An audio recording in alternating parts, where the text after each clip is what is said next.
Hello friends, তোমাদেরকে আরও একবার অনামিকা সিম্পল রেসিপিতে স্বাগত। আজকে আমি আমার লাউ চিংড়ির রেসিপিটা শেয়ার করব। এটাতে খুবই কম তেল মশলা ব্যবহার হয়, খুবই কমন একটা বাঙালি ঘরের রান্না। আমি কিভাবে রান্নাটা করছি সেটাই তোমাদের সাথে আজকে শেয়ার করব। তোমরা অবশ্যই শেষ অবধি থেকো। আমার চ্যানেলটা সাবস্ক্রাইব করে দিও, বেল আইকনটা প্রেস করতে ভুলো না। তাহলে চলো রান্নাটা শুরু করা যাক। লাউ চিংড়ি করতে সবার প্রথমে আমি এরকম ছোট এক বাটি মুগ ডাল সোনালি করে ভেজে নিচ্ছি। ডালটা সোনালি করে ভেজে নিয়েছি, খুব সুন্দর গন্ধ বেরিয়েছে। এবার আমি এটা নামিয়ে নিচ্ছি। সোনালি করে ডালটা ভেজে নিয়ে আমি এটাকে ভালোভাবে ধুয়ে নিয়েছি। প্রেশার কুকারে আমি 1 টেবিল চামচ মতো তেল দিয়ে নিচ্ছি। আমি লাউটা প্রেশার কুকারে তোমাদেরকে করে দেখাচ্ছি, কারণ এখন সবার হাতেই সময় কম। এটা অনেক চটজলদি হয়ে যায়, পুষ্টিগুণ বজায় থাকে এবং স্বাদ গন্ধ খুব সুন্দর হয়। কিন্তু লাস্টে আমি কড়াইতে ফোড়ন দেব, কিন্তু আমি রান্নাটা প্রথমে প্রেশার কুকারে শুরু করব। আমি চিংড়ি মাছটা নুন হলুদ মাখিয়ে নিয়েছিলাম, এটা এবার আমি ভেজে নেব।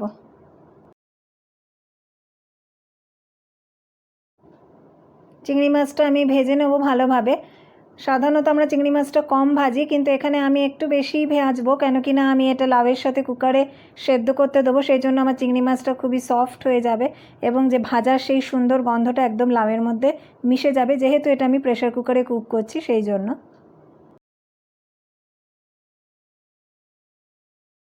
খুবই সামান্য মশলার আমি ব্যবহার করছি। এখানে 1/4 টিস্পুন হলুদ গুঁড়ো, 1/4 টিস্পুন ধনে গুঁড়ো, 1/4 টিস্পুন জিরে গুঁড়ো রয়েছে।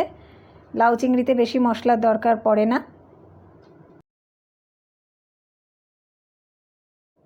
মশলাটা দিয়ে নিচ্ছি আমি, দিয়ে এটা 1 মিনিট মতো কষাবো। বেশিক্ষণ কষানোর দরকার নেই। একটা কাঁচা লঙ্কা চেরাও দিয়ে নিলাম।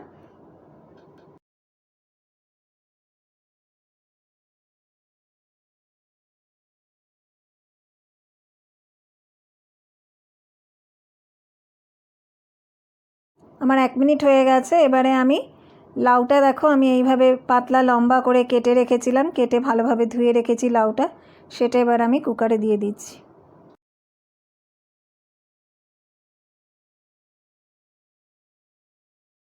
ভেজে রাখা ডালটাও কুকারে দিয়ে আমি ভালোভাবে এটা মিশিয়ে নেব। স্বাদ অনুযায়ী নুনটাও দিয়ে নিচ্ছি।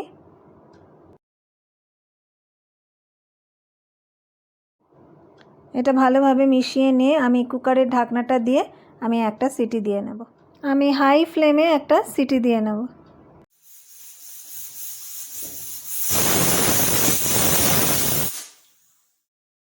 একটা সিটি দিয়ে নিয়েছিলাম, কুকারটা ঠান্ডা হয়ে গেছে, খুলে নিচ্ছি। ডাল আর লাউ সুন্দরভাবে মিশে গেছে, আমি কোনো জল দিইনি, এটার থেকেই জল উঠেছে।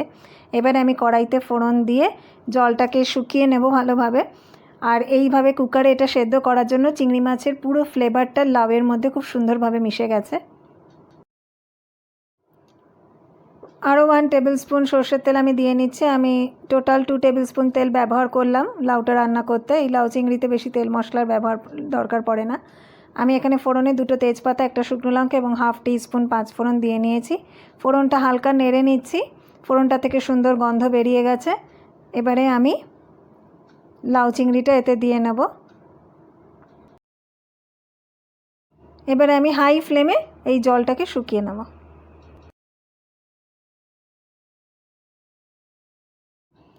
ভালোভাবে নেড়ে নিচ্ছি। আমি প্রেসারে দিয়েছিলাম বলে লাউটা আমার ঠিকই সেদ্ধ হয়েছে, একেবারে গলে যায়নি। ডাল আর লাউ খুব সুন্দর সেদ্ধ হয়েছে, চিংড়ি মাছটাও বেশ সফট হয়ে গেছে।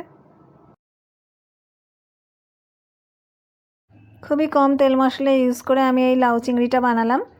আর যেহেতু এটা প্রেসার কুকারে করেছি, এটা খুবই তাড়াতাড়ি হয়ে যাবে এবং এটার টেস্ট এবং ফ্লেভারটা অনেক বেশি সুন্দর হবে। তোমরা অবশ্যই এইভাবে একবার ট্রাই করো। রান্নাটা আমার প্রায় হয়ে এসছে, আর 2-3 মিনিটের ব্যাপার। জলটা অনেকটাই শুকিয়ে গেছে। আমি মুগ ডালটা সোনালি করে ভেজেছিলাম, চিংড়ি মাছটাও বেশ ভালোভাবে ভেজেছিলাম বলে এটার ফ্লেভারটা খুব সুন্দর এসছে।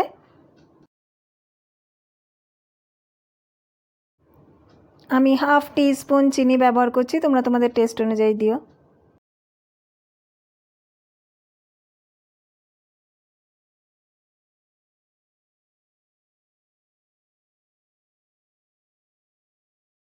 জলটা পুরো শুকিয়ে গেছে, লাউ চিংড়িটা বেশ মাখা মাখা হয়েছে। আমি ধনেপাতা কুচিটা দিয়ে এবার ভালোভাবে মিশিয়ে নেব।